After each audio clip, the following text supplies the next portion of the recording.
Assalamualaikum warahmatullahi wabarakatuh. Perkenalkan, nama saya Ilham Febri Almadani dari kelas IF 301.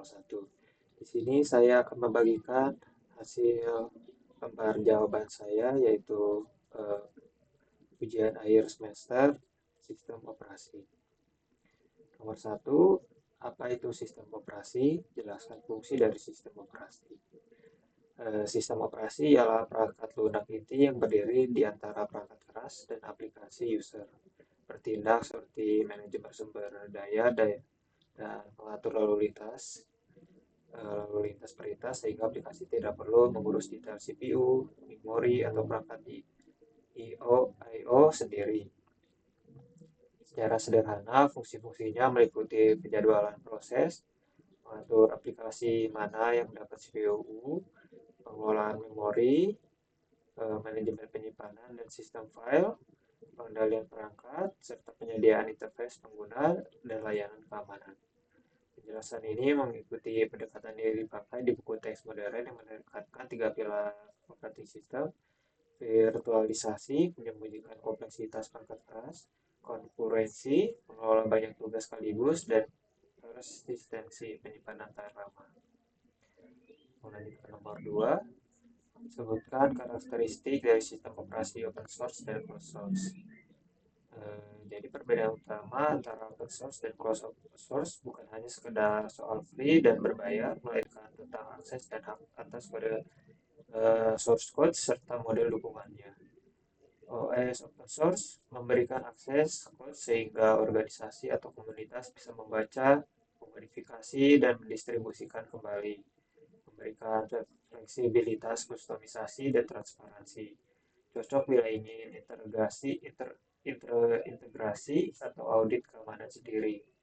Sementara OS closed source menjaga kode tertutup dan biasanya menawarkan dukungan komersial terpusat, pengujian vendor, dan pengalaman yang distandarisasi. Hal ini memudahkan adopsi di lingkungan produksi tapi membatasi kustomisasi.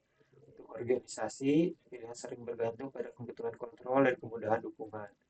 Banyak panduan enterprise menekankan bahwa strategi lisensi dan tata kelola governance penting ketika memakai perangkat open source di skala besar.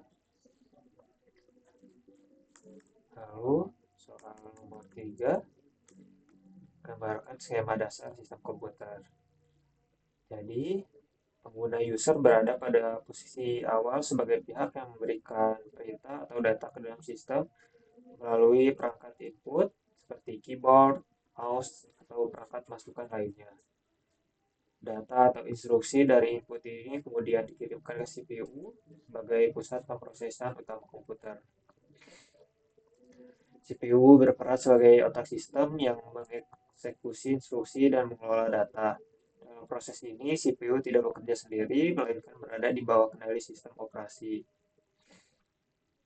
Sistem operasi mengatur bagaimana CPU digunakan, kapan suatu proses dijalankan, serta bagaimana sumber daya lain seperti memori, dan penyimpanan dialokasikan. Oleh karena itu, pada diagram terlihat bahwa US terhubung langsung ke CPU sebagai pengendali utama jalannya proses.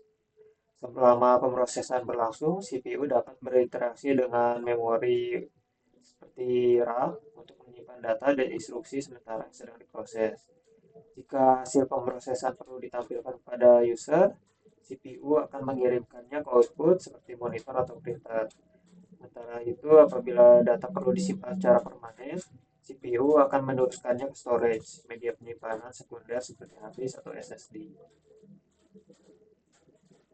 Lalu nomor 4, jelaskan apa itu perangkat input, proses, output, dan memori serta perangkatnya.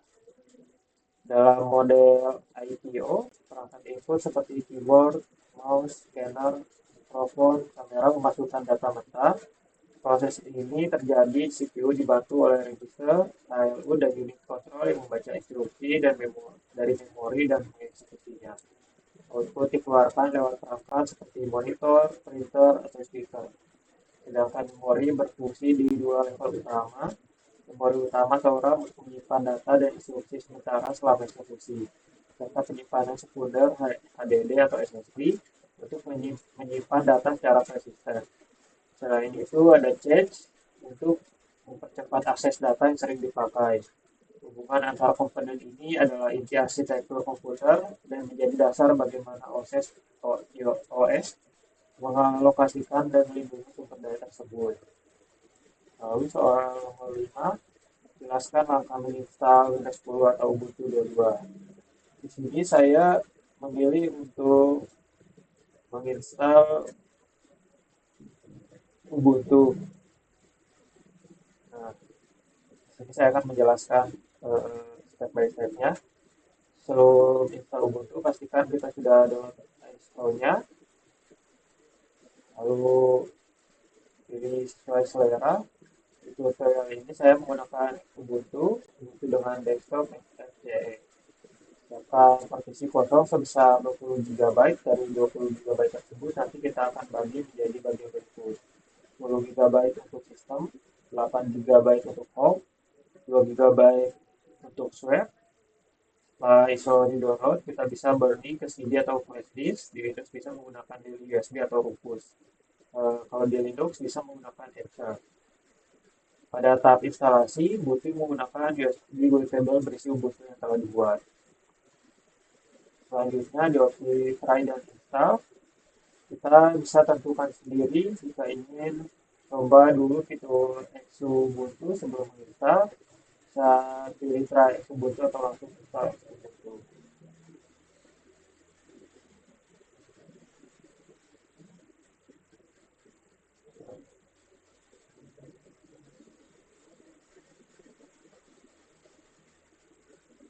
Untuk update dan install paket ekstra bisa dilakukan nanti. Kita install Ubuntu. Lalu selanjutnya pilih something else agar bisa mengatur partisi sesuai keinginan. Nah, di bagian ini kita akan melakukan pembagian partisi dengan menggunakan default. Lalu bagi partisi kosong menjadi 3 bagian, yaitu sistem, home, dan swap. Home, swap, sistem. Lalu klik install now, lalu continue. Selanjutnya kita bisa memilih timeline bagian ini, menyesuaikan keyboard layout, lalu membuat akun yang dimana nantinya digunakan untuk login ke Ubuntu, dan password harus sesuai agar memudahkan proses loginnya nanti. Selanjutnya menunggu proses instalasi selesai. Berapa lama penginstalan tergantung spesifikasi hardware yang kita gunakan. Setelah proses instalasi selesai, reboot US Ubuntu. Dan nantinya akan ada tampilan awal seperti ini. Mungkin sekian dari saya. Mohon maaf bila ada kekurangan.